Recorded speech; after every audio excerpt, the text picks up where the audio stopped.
Hey, how are you? Good to see you. Welcome to Rockin' the Valley's Cyber Speakeasy, your source for music, conversation, and cocktails. The password is virtual togetherness. My name is Mike. I am not for Coltrane. Thank you so much for joining us here on this lovely, chilly evening, but not terribly, not too bitterly cold. But I do hope that you have something warm and wonderful in your glass or in your mug to keep you in good spirits this evening. And speaking of good spirits as well as warm and wonderful, I have here with me a couple of delightful individuals. We've got Leon Bonham down there at the bottom of the screen with the Santa hat, and that's that side. There's Janine Otten. Hey, if you two could unmute yourself, let's talk about what we're drinking. Hey, what's up? How's it going? Ooh, that's a lot. Okay.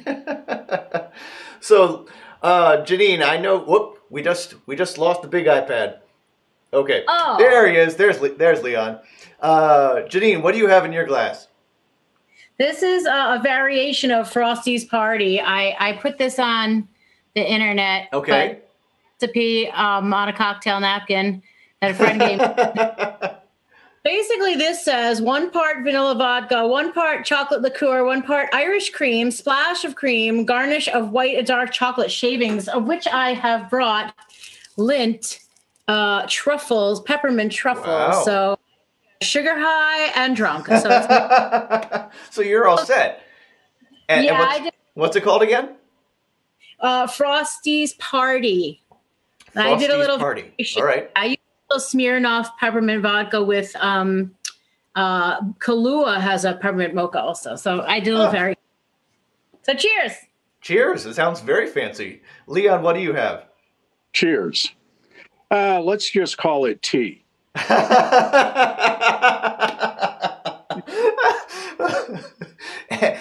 Anything about it? Like, you know, is it like an Earl Grey? Is it decaf? Is it what do you got? Strawberry lemonade. Well, that's pretty cool. So is it a hot tea or is it a cold tea? Well, it's cold right now. Okay. What? Yes. I haven't tried to heat it up yet. I see. When was it brewed? Or was it? Did you Probably brew it about yourself, 2 or weeks ago. It was you bought it pre-brewed is what you're indicating. Yes. Yes. Okay. Well, there you go. So you see, we're learning. We're making a connection. We're having an understanding. This is also a tea-based drink, which I did brew myself. Although the tea was nothing particularly fancy, just whatever's on the shelf at the supermarket. The recipe I found described it as a non-alcoholic hot toddy. I think that was probably generous because it's basically just tea with lemon and honey and some spices. Seeing as that there's none of the alcoholic part in the hot toddy. I think I was a little heavy-handed with the cloves, but man, does it smell good. Could use a little bit more honey, but yeah, it's not bad. For the folks who are out there watching at home, please let us know in the comments what you are imbibing and enjoying in your glass this evening, and cheers to all of you too. Thanks, everybody. Skull. Cheers. Yeah, cheers. Okay. I think I can refine this recipe a little bit, but I can see why they call this a singer's drink. It's gonna clear out the sinuses. We'll be good to go. All right, so we have and actually here before we get started too much with, because I will put up each of you individually so I can talk with each of you one-on-one, but it also occurs to me, both of you are when there is. And it's safe for us to have a Lehigh Valley open mic scene. Both of you are very active in those kinds of communities. I'm wondering if the two of you have ever run into each other before, perhaps at Godfrey Daniels or something else like that. I feel perhaps you look a little familiar, but I don't think so. Maybe once or twice, but Possibly. What do you think, Leon? Do you recognize Janine from perhaps your paths having crossed before? The name's familiar, but other than where would we? Godfrey Daniels, maybe? Yeah, potentially.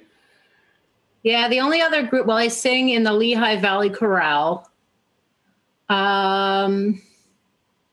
Godfrey Daniels, I guess I've played gigs here and there, but I just have a duo, and I've played Porch Fest and Easton Wine Project and a couple of other places. Those are the only places I would probably run into you, yeah. All right. So, well then, Janine, this is Leon. Leon, this is Janine. We're making a connection this evening. I'm going to... Yeah, I'll put the camera up on Leon if this works. Nope, that's Janine, which is also wonderful, but I need to talk to Leon at the moment, so I'm going to... There we are. There's Leon. And Leon, actually, if you could do me a favor, I don't know if it's possible, but if you could angle or scoot the big iPad down just a little bit so that we can see a little bit more of your smiling face and not quite as much of your ceiling. That could be... That could be... You know what? Difficult. That's fine. We'll just let it go at that. And by the way, I don't think I've commented on the ceiling looks better than the rest of the room. Well, you know, your hat, by the way, is wonderful and festive, and I need to compliment you on that as well. I don't think I've said that just yet. Well, thank you. Yes. So, Leon, you and I'm quite certain that you and I first met at Godfrey Daniels, where you've been, you've over the years have done various things over there, helped out with the open mic for quite a few years. But I know that you're also very involved with, just last week, you're saying, oh, hey, you know, I've got another thing this Thursday. I'm going out and checking out this other jam. What are some of the places that people might have encountered you, bands that you're in or bands that you've been in? Where would people know you from? Oi. Or, you know, a few of them. Because I mean, we could start with the Acoustic Blues Project, because that's obviously one of the big ones. Yeah, if they went up to Bushstock this year, or any of the previous 3 years, they would have seen us there on Sunday. Acoustic Blues Project, we should say, is you on bass primarily, and on also doing vocals, along with our friends Tom Cooney, who also has a show here in Rockin' the Valley, and Earl Andrews on the harmonica. Yeah, great. I know Earl can sing, but he doesn't really want to. I was going to say, I don't think I've ever heard Earl sing. Yeah, well, he's a child of the folk generation, so. All right, I'm going to ask you to unpack that. What do you mean by the fact? What does him not being interested in singing have to do with being a child of the folk generation? Oh, no. What that means is he grew up with guitars and vocals.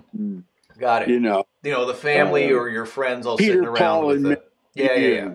Gotcha. Okay, well that makes sense. That's what I'm saying. I know he plays guitar. I have heard him sing. He prefers not to, so fair enough. That's okay with me. That is okay. And so what are some of the, because I know that you are a regular at more than a few, or certainly over the years have been a regular at more than a few open jams. What are some of the open jams that you've been to, even which ones are still happening that you're able to go out and partake in these days? Well, there's actually the Little Red Rooster boys are keeping a jam going down in Doylestown at the Via Capri pizza restaurant. They do a lot of stuff besides pizza. Okay. One of my favorites is they got this thing they call the Big Meatball. It is a big meatball. What it says on the tin. Yeah, that's what's... Yeah. A little while back, earlier this year, whatever, it was about the size of a baseball. So the last time I was there, it has grown to the size of a softball. So you get more for your money. I guess so. And just to be clear, like this isn't like a decor thing that people just keep adding meat to over time. This is an item on the menu that is, I presume, delicious and probably very filling. That's on the menu there. And you say all of the yes, excellent. Yeah, and then what can I say? There was a jam down in Hatboro that stopped and started up, and now it stopped again, and so we'll wait to see if that goes on. And I'll go as far as like the Oranges in New Jersey. Wow.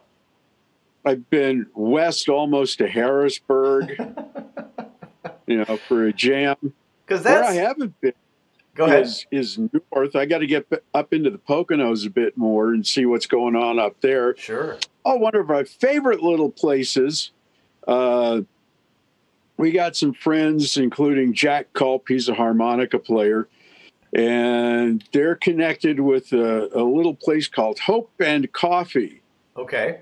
If you look up Hope and Coffee, you should be able to find it, because for the life of me, that's one of those little towns. I know where it is. I can get there, but I can't remember the name. But they've got this nice thing going. There's a couple of vids of us up on the web from the front porch of Hope and Coffee in the spring. That's on the Acoustic Blues Project YouTube then? Yeah, there should be some there. Yeah, okay. Cool. So what is it now, if you're, for an evening, you're going to get off of work, you're going to get in the car, you're going to drive for 30, 45, 60, 70, 80 minutes to get to a jam. And especially for folks who might be watching who may not be familiar or haven't gotten to any jams like that, how does the jam work? First off, just sort of the basics. How does the jam work? And then what makes it so special that it's something that, it's such a powerful draw for you? Well, hosts help a lot. I know I know folks who run jams, but they really shouldn't.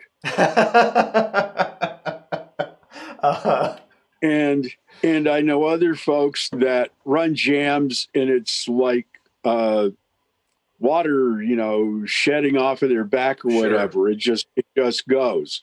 And some of it too is that with the people who are really good at it make it look really easy, but there is a lot of skill and experience that goes into making it look that easy. Well, I had some folks tell me back in the day, I used to pretty regularly host the open mic at Godfrey Daniels. Mm-hmm. And there were some folks that, okay, I think we'll do it. So they signed up. And, the week after, they said, how do you do it?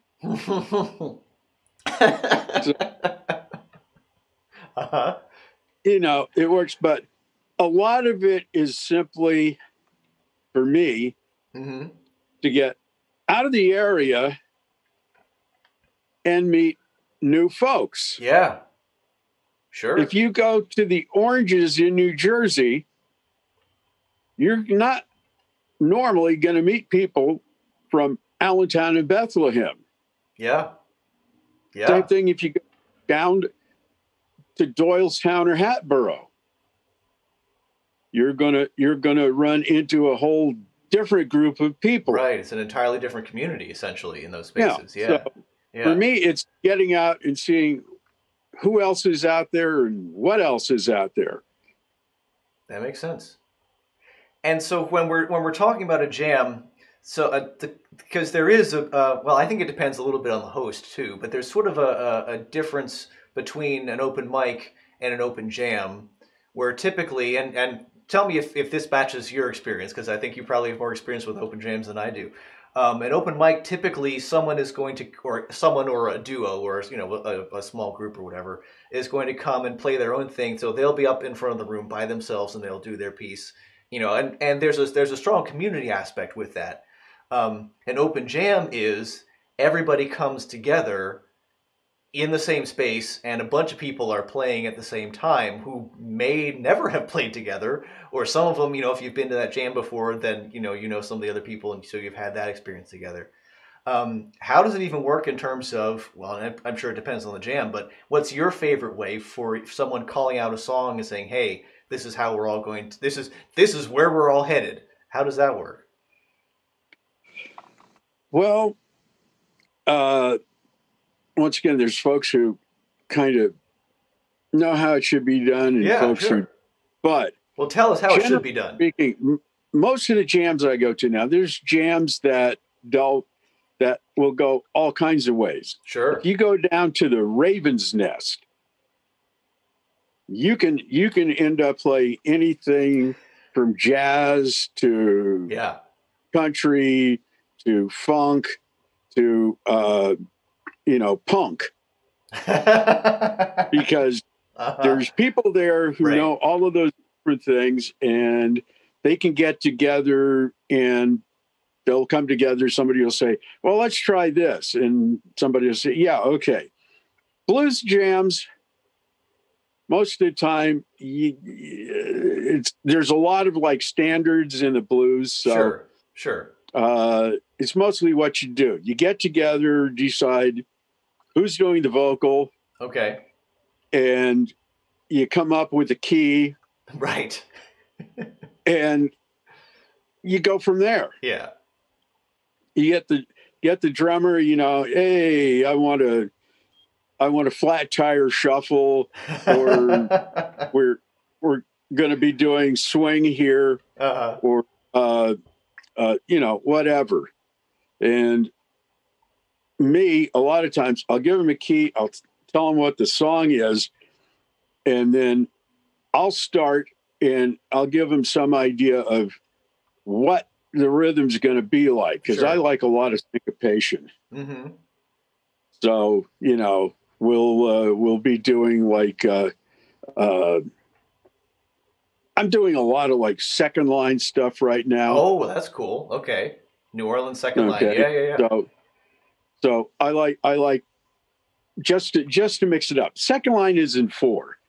So you're not really throwing people by doing a second. Right. It's just that, you know, now they can diddle with the rhythm a little more if they want to. Sure. And I see also what you mean, that, you know, so I mean, just to compare a blues, say, with something from second line, you know, blues is usually 1, 2, 3, 4. It's just, you know, it's pretty straightforward.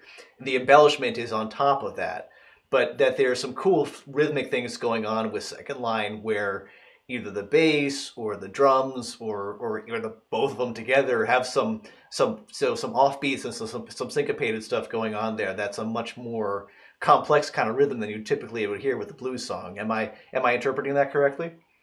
Yeah. Well, what you might get is something like 1 and 2, 3 and 4. Yeah.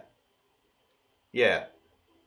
And absolutely, people should also go look up New Orleans second line music. I had actually, come to think of it, Leon, have you ever crossed paths with Jeremy Joseph and the Big Easy Eastern Brass?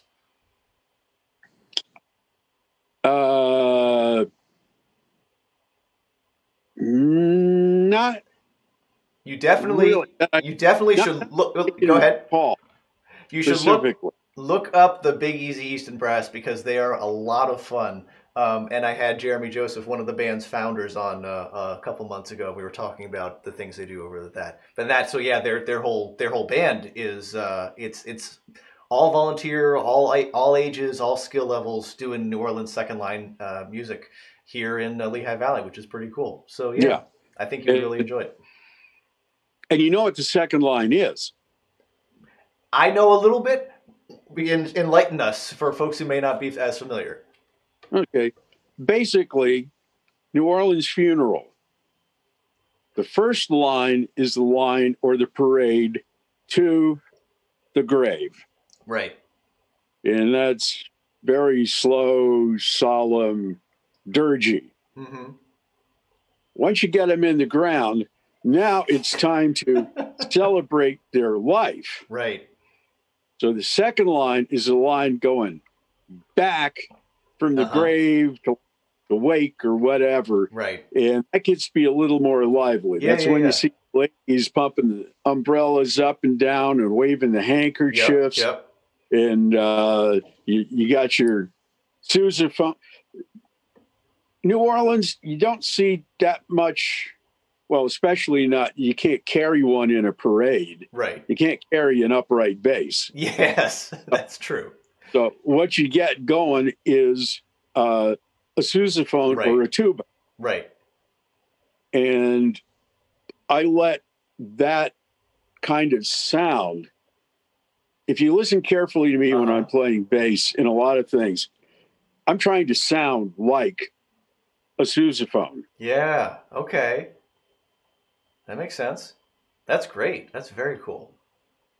And I should also mention that you are a bit of a multi-instrumentalist. I know you primarily as a bass player, but I know you also play some guitar and you sing, which is cool too. I know that you had to go run out and rescue your guitar from the car where it had been out in the cold for a little bit. I should mention for folks who are watching, we had a little trouble with getting the guitar to sound as good as we wanted to in the sound check. So, but I totally trust your judgment, Leon. What do you what music are you feeling right now that you want to share with folks? Oh, now you put me on the spot. Well, yes, that is part of how the show works. Well, I'm thinking like a cappella Christmas music. Okay, something like that. Sure. Kind of like, in case folks don't know, I grew up in Deep South, church choirs, school choirs, so on and so forth. Got to, between my junior year and senior year in high school, I got to participate in this thing sponsored by Southern University. Okay. Where they got choir members from schools all over New Orleans together to sing Messiah. Handel, right? I get into things like that, but right at the moment, I'm thinking more along the lines of like Der Bingle. Okay. You know what I'm talking about. Nope. It sounds German. That's all that I know. Oh, Bing Crosby. Okay. So, go for it, man. Like, I'm dreaming of a white Christmas, just like the ones I used to know, where the treetops glisten and children listen to hear sleigh bells in the snow. I'm dreaming of a white Christmas, with every Christmas card I write. May your days be merry and bright,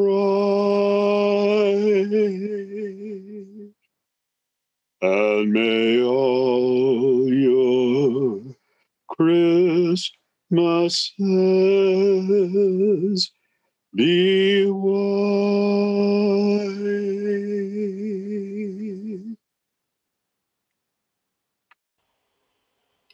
That was just lovely. That was really nice. Thank you, Leon. Well, thank you.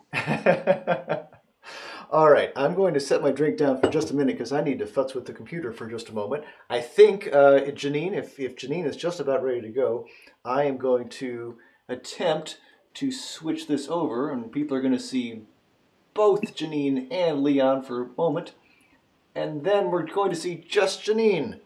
And if, yes, and she's already unmuted herself, which is excellent. Hey, Janine!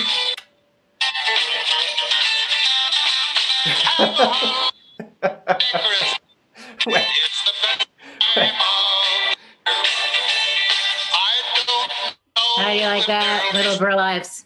Yes. Yeah. How are you? How's it going, Janine? Good. Glad to hear it. So yeah, and I'm trying to think. I think you and I probably first ran into each other at the Porter's Pub open mic, possibly. Exactly. Okay, yeah, that's what I was thinking.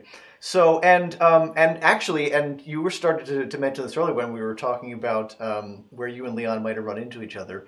Some of the different ensembles and so the choral group that you're part of. Tell people about the groups that you're actually. So is it just those two groups at this point? The EJ and JO, if I have it right. EJ and Joe, yeah, that's okay. me and Erin.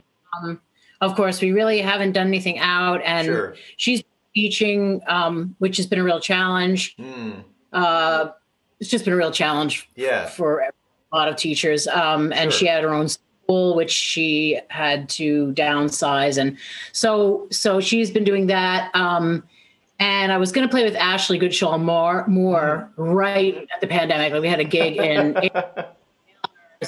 Public House or whatever it is, Taylor Public House. Okay. Yeah, so that was like a women in industry show, which we were really looking forward to. Yeah. Of course, we couldn't do that. So I played with Ashley, who's in Ash and Snow. Okay, yes, that's where I know the name from. Got it. Yes. And they've been doing gigs. Personally, I'm not comfortable with doing gigs out. So I don't. Sure. I did live streaming here, but yeah, the Lehigh Valley Chorale. Obviously, we can't sing, and for those people that don't, not in an enclosed space, no. Yeah, it's I'm in the College Hill Presbyterian Church choir as well, with some amazing musicians, and that's the place where I've been doing most of recording. I've been recording with the chamber choir, which is really just a smaller subgroup of the choir itself. Right. My mom joined the choir, so it's fun. She had moved up here. That's great. That's very cool. Or last, so not this past March, the March before. And so she joined as well. And so when we have to do these recordings, it's really nice that she doesn't have to be on her own to do that. But so we've been recording a full choir, whoever really is brave enough. And most of the choir is brave enough, and they are not professional. So it's pretty amazing. And Jean Ann Schaeferman is our choir director. She's also in the Bach choir, and she is working in music publishing for many, many years. So it's been that's another challenge she's had for, streaming these services is that the rights, a lot of people just don't care, and they'll stream whatever songs without really, I think, actually securing the rights. Whereas she was in music publishing for years. So she's got limited sources for that, but we do a really great job with that, I think. And so we've been lately, we just did Joy to the World, which will be on Christmas Eve, and A Silent Night. And then another piece called Prepare the Way that's coming up. And Ellis Williams, who is an incredible, just Renaissance man. I mean, the guy not only is a great musician and composer, but he flies an airplane. I mean, the guy but he's been doing all of our tech stuff as well because he joined my church. Yeah, so not while he's flying the airplane, although that would be something. Maybe knowing him, but but he's thought about it probably. Yeah, so that's basically. So it's good. I miss, I guess, playing out, but I've been writing and playing piano, which is Jay has been playing a lot. That's, Jay, my boyfriend, but he plays all the time, basically all day. So we've got a keyboard to the right of me here that he plays the Casio. We've got our studio downstairs, but he's got the keyboard here. So he is literally like the new Paul Schaefer. out there in YouTube land that needs somebody for a late night show or even a primetime show, this guy do everything in between, noodle around, but he's been playing a lot, everything from kind of a lot of the stuff that you guys were talking about before, blues. He taught me some blues scales and riffs and some things. And, basically he's been teaching me, even though I took lessons as a kid and I had piano course in college because I was a music major, but I just wasn't getting it together. I never was able to have that kind of coordination. And then now I'm doing it. I'm playing. So I'm excited about that. Yeah. And tell me too, also, because I know that's one of the things that I'm like, I've for a long time been like, piano would be cool. I should, maybe someday begin to figure that out. And there's something about the process for when you're playing guitar. You're training your hands to do two totally different things simultaneously, and it takes, that's sort of a mind-bending thing, at least for the first couple of months or maybe even years, to how to make the two hands do something totally separate. Yeah. So you're starting over again with piano, essentially. You've got it now, two hands to do something, but now we've got two hands that have to do something very similar, but not quite the same, simultaneously. How is that breaking your brain? How are you making that work? I feel like rhythmically, I'm natural. Like when you do stuff like, for example, if I'm playing something like this, which I was going to, say like, I don't know if you can hear, let me turn it up. Yeah.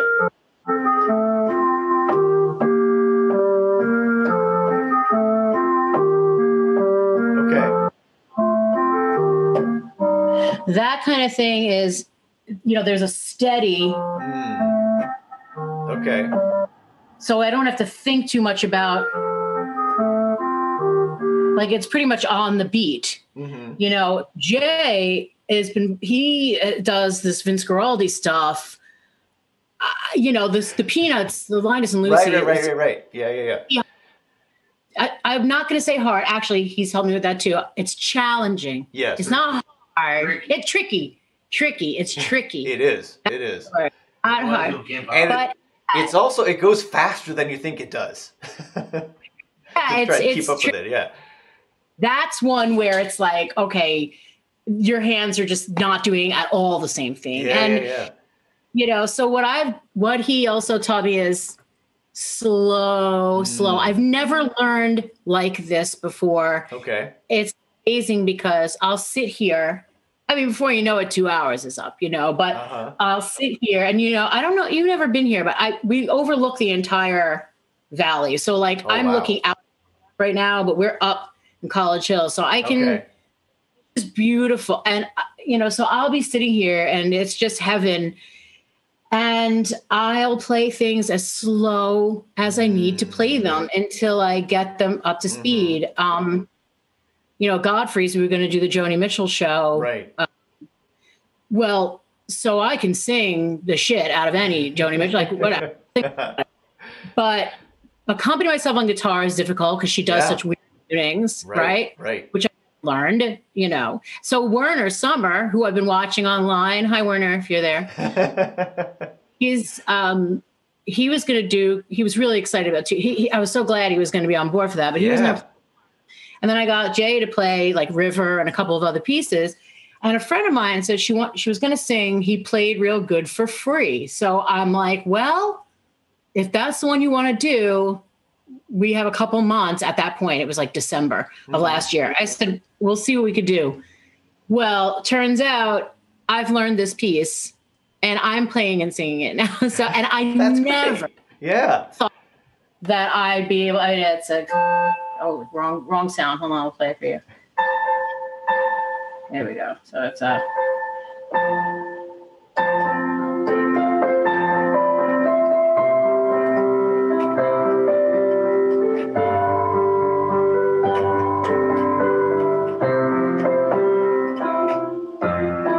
whoops.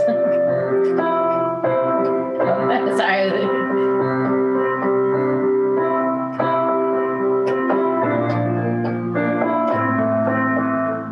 And it's amazing that I can, and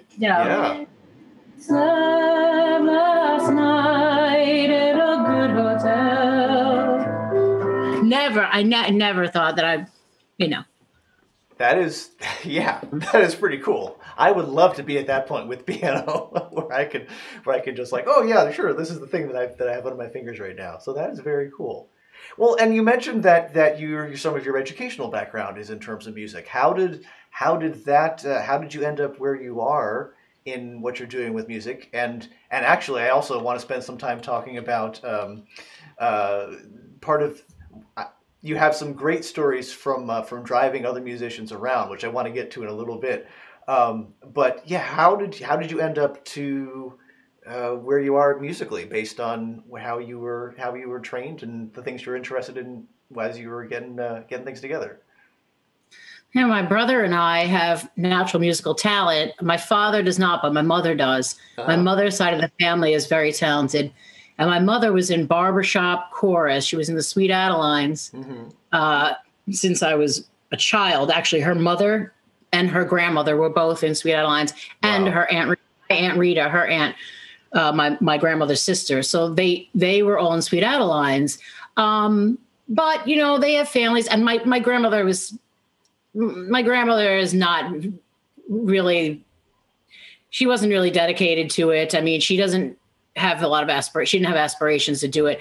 My mother joined, and then she ended up getting chosen for quartets. So anyway, she was in this amazing chapter on Long Island, where I'm from. They ended up coming in first place in 1978 in the national championship. So I that's cool. Found that kind of harmony.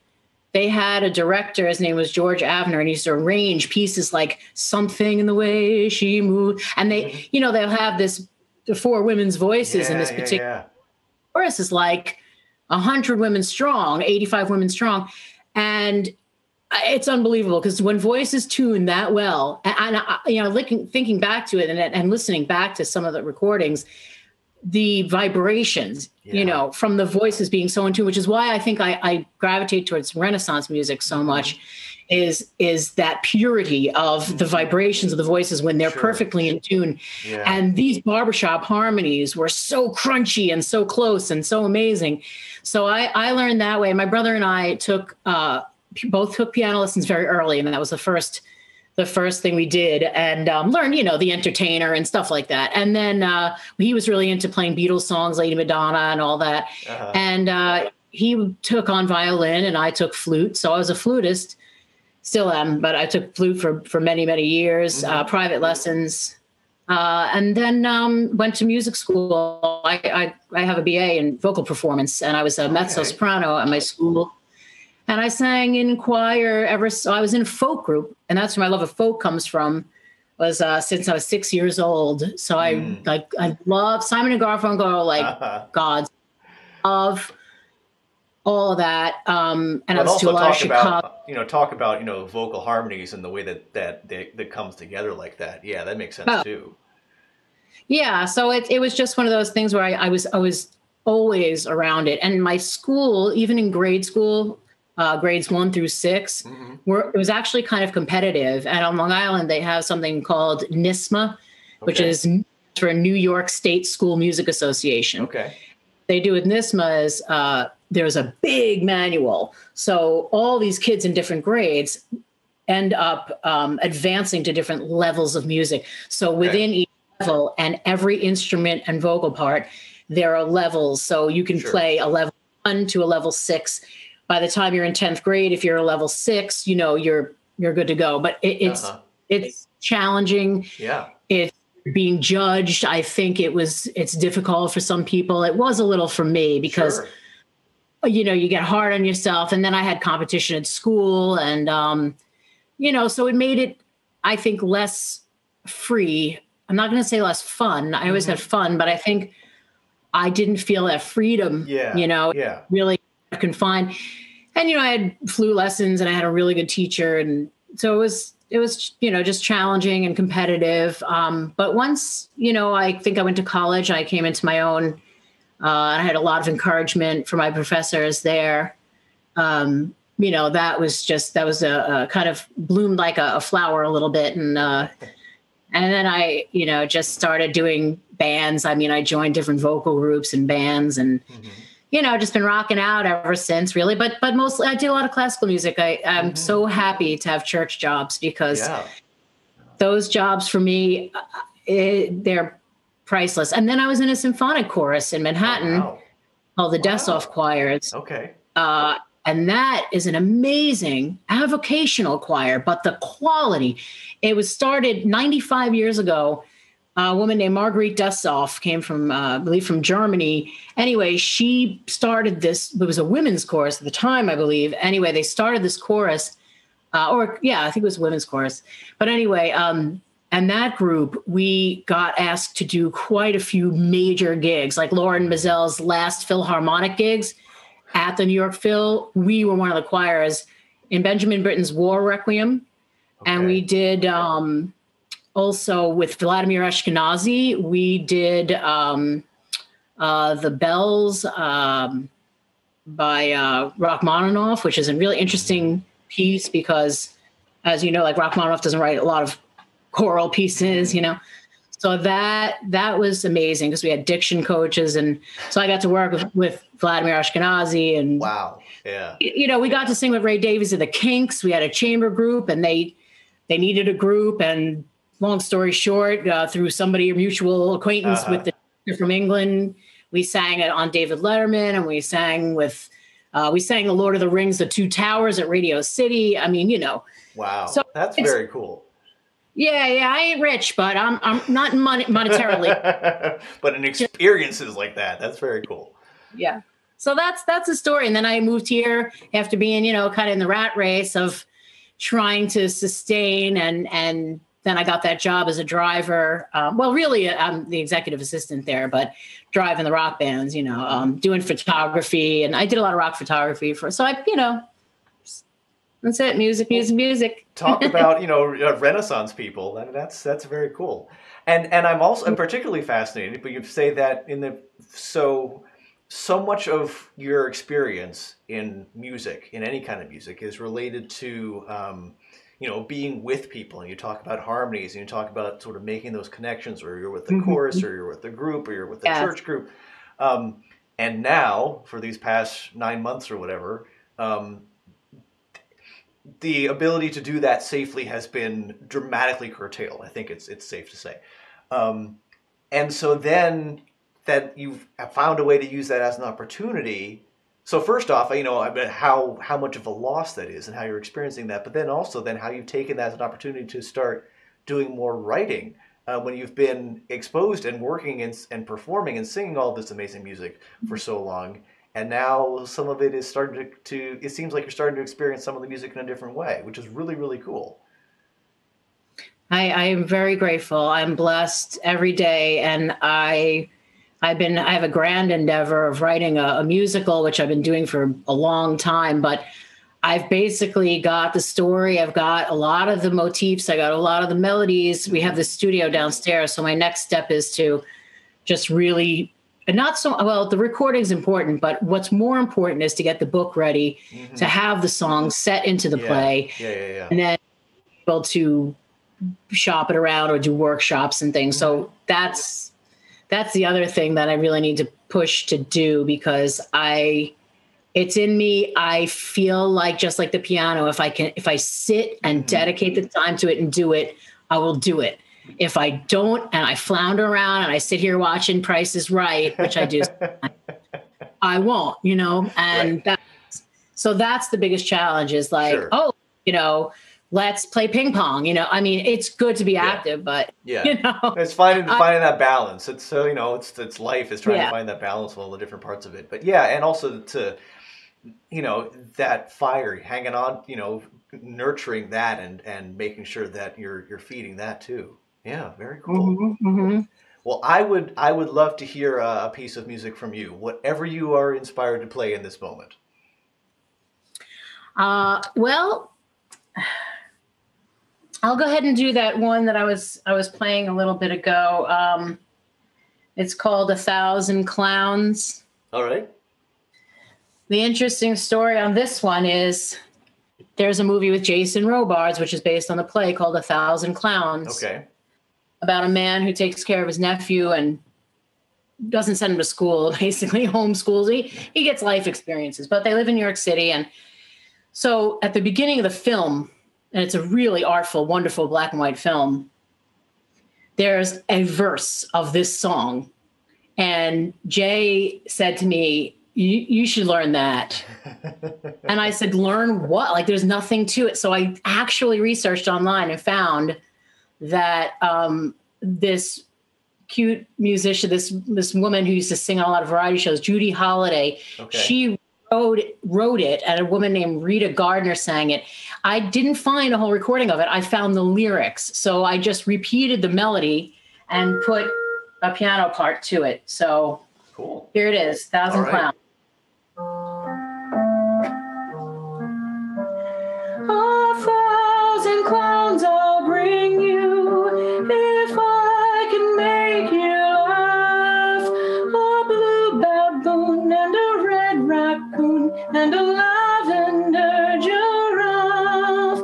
1,000 stars I'll string you to weave into a crown, and rainbows and my loving friends and sparkling silver streams. 1,000 songs I'll sing you to help you with your dreams of rainbows and loving friends and sparkling silver streams. 1,000 years I'll love you, our love will never die.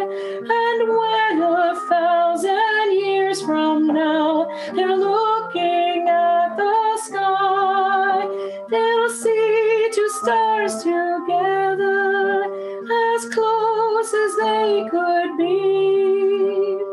One star will be you, my love, the other will be me.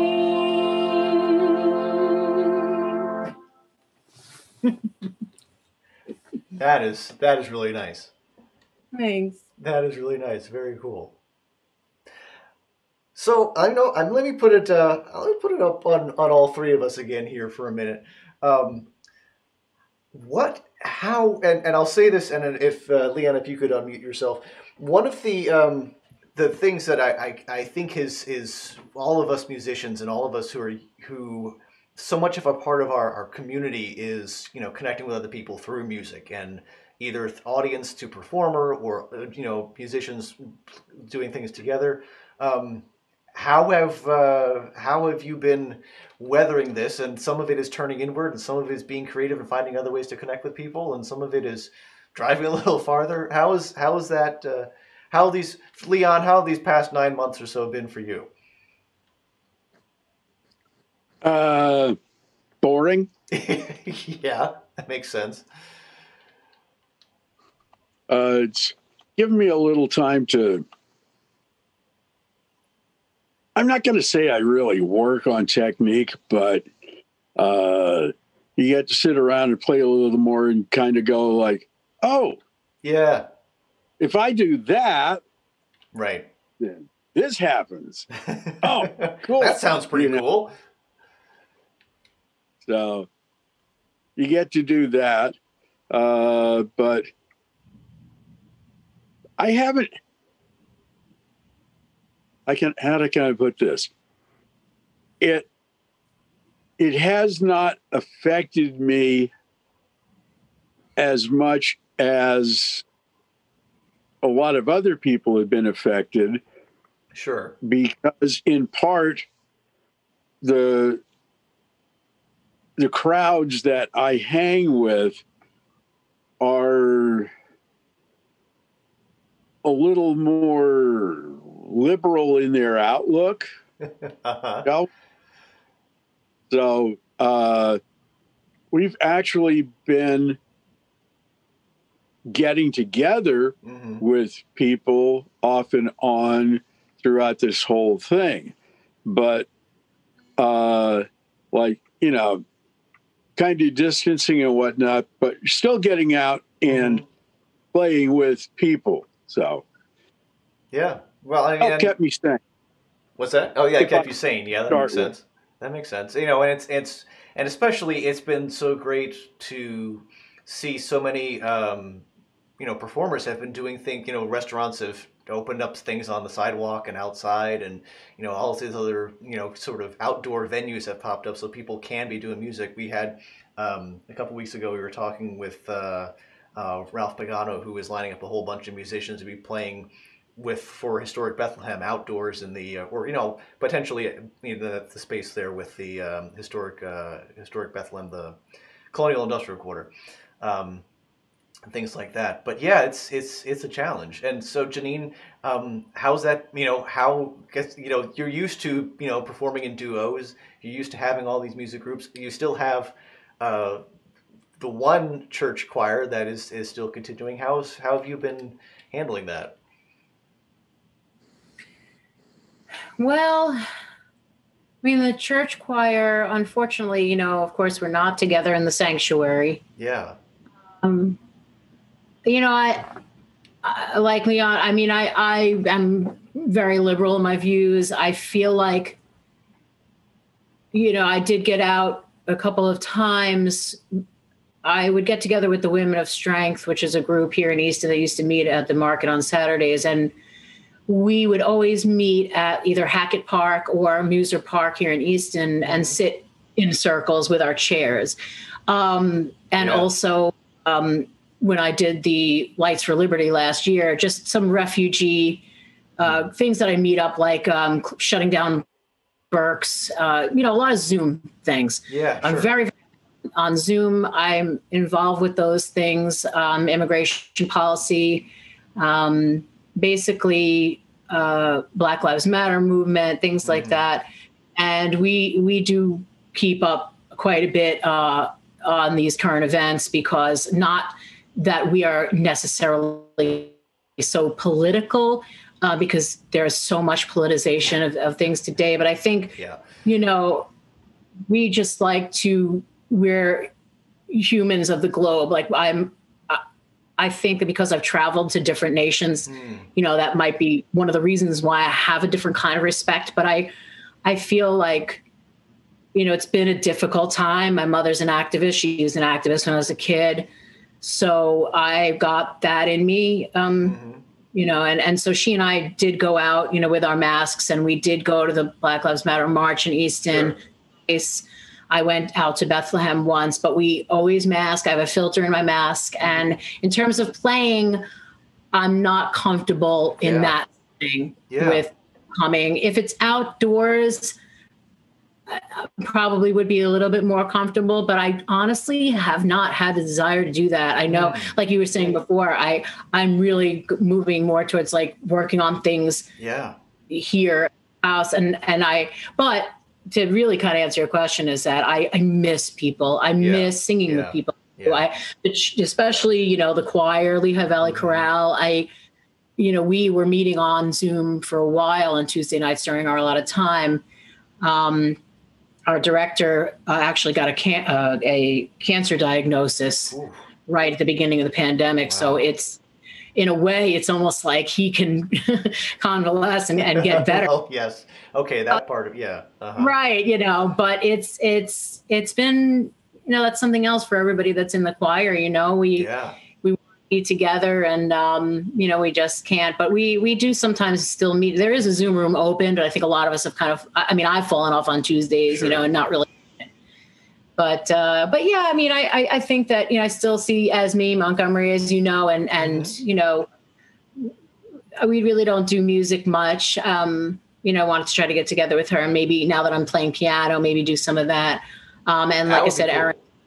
Yeah. So, you know, that's it though. I got my teacher, I got Jay, and he's always playing, and it's such a thrill really to hear him crack these codes, like these Steely Dan type, you know, and even like some of the old Jelly Roll Morton, like just really cool stuff. And it's just going constantly. Our dog also got sick during the summer. She got attacked. We got attacked by another dog. So that was also just polarizing for me, for us. Sure. She's okay. She's fine now. Good. But yeah. So anyway, it's been hard to say, you know, in many respects, but at the same time, I'm privileged and I know it. So I have to keep that in mind. I think we're all doing what we can. Well, and I think overall, and I think I've said this before on the show, one of the things that I am so impressed by is so many creative people have looked at the circumstances and have said, okay, well, these are the limitations we're living with right now. What can we do? Are there things that we can do virtually? Are there ways we can connect like that? Are there things we can do outdoors? Are the, can I stay at home and learn how to play piano? What are other things we can do with the circumstances we have? And a lot of people have been doing some pretty amazing things with them. So on that note, thank you so much both of you, Janine and Leon, for hanging out with me here this evening at the Cyber Speakeasy. Thanks so much. Thanks a lot. And here to everyone who has been watching us live online, and the folks who might be watching the replay of this show. We're always grateful for you, so thanks so much. Thanks for hitting that like button, that subscribe button here on Rock in the Valley. So, indeed. So I'm going to put it back on me. We are just about to the turn of the hour, so I will let you go on to your next cool thing. But please continue to check out things here on Rock in the Valley. You can go to the Rock in the Valley website, listings on Facebook and other things like that. Hit that subscribe button. Subscribe to Rock in the Valley here on YouTube and find out all the cool shows that are happening here all the time. I will be back here right in this same chilly attic stairwell here in my house one more time before the holidays. I'll be back here next Thursday at 7 o'clock, so please stop by for that. Until then, my name is Mike. I'm not for Coltrane. Thank you so much for stopping by the Rock in the Valley Cyber Speakeasy, your source for music, conversations, and cocktails. Take care of yourselves, take care of each other, and I will see you next time.